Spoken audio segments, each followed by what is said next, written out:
saya nak tunjuk cara, saya Sharina, saya nak tunjuk cara pakai pashmina yang tak payah pakai pin. Okey, first kali kita ambil shawl ni sebelah sini pendek, sebelah lagi satu panjang. So kita adjust pendek tu ikut sesuai muka kita untuk naik pintu naik ke atas lah. Okey, kita lipat ke depan.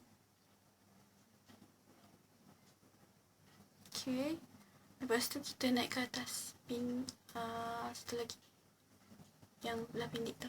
Kita naik ke atas, kita buat kalau boleh buat ketat-ketat kita tarik ke sini lah.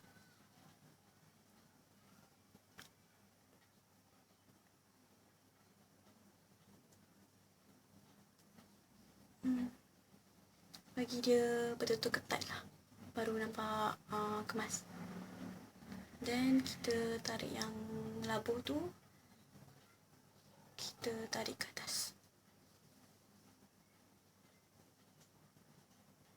Kalau boleh kita kena tarik shawl ni betul-betul adjust muka kita lah. Tak sampai 1 minit pun kalau dah mahir. Kalau kita nak secure, kita just bawa yang tadi, hujung tadi tu, kita masuk ke dalam baju kita. Then